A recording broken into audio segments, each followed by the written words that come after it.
All right, Trey, I'm going to request that you remain with us as we look at another aspect of what's taking place in West Bengal, as the government is all set to introduce the Aparajita Women and Child Bill 2024 in the State Legislative Assembly. Now, the proposed legislation seeks to impose the death penalty on individuals convicted of rape if their crimes result in the victim's death or leaves them in a vegetative state.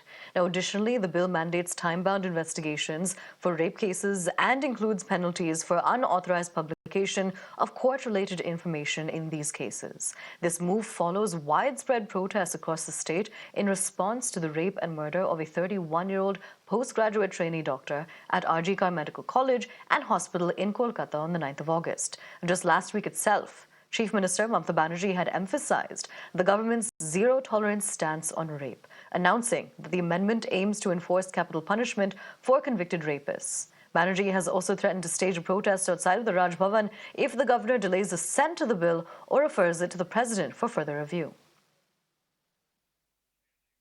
Crossing back over to my colleague Shreya. Shreya, when we're talking about this anti-rape legislation that the Mamata-led government seeks to introduce as a bill in the assembly later today, hasn't the central already responded to this demand just a few days ago itself? They responded to a letter of the chief minister saying that there is already anti-rape legislation in the BNS.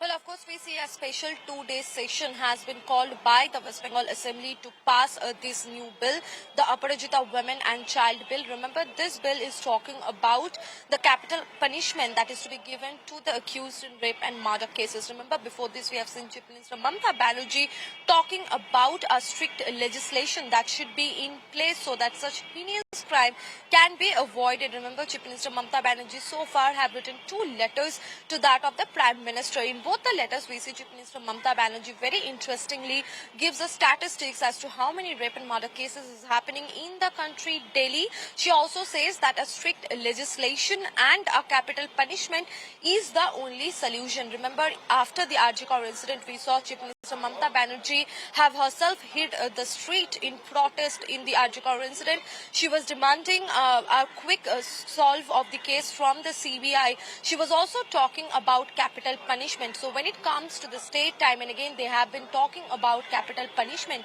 Now, while addressing the crowd from the TMCP Foundation Day event, we saw Chief Minister Mamata Banerjee say that a bill will be brought in West Bengal Assembly that gives capital punishment to the accused in rape and murder cases. And she says that after the bill is brought in the assembly, after it is moved, it will be sent to the governor for his signature. Now, she says that if the governor does not sign that bill, in that case, Mamata Banerjee will sit outside Raj Bhavan for an indefinite period of time in strike because the governor has to sign the bill. So, of course, we see that it is the state which is talking about capital punishment and strict legislation. But remember, as far as the Central is concerned, both the letters of Mamata Banerjee was replied by the Women and Child Development Minister. Now, in both the letters by the Women and Child Development Minister addressed to Mamata Banerjee, it was clarified that there are enough legislation that are in place. In fact, we see it was categorically mentioned that in BNSS there is a provision for a speedy trial, for a speedy investigation. Says that after the FIR is lodged, within 2 months the investigation. Absolutely. Shreya, thank you so much for joining us, bringing us those important details. We'll continue to track the developments that take place in West Bengal related to this bill. Right now, though, it's a wrap. Do stay tuned for more. Thank you so much for watching.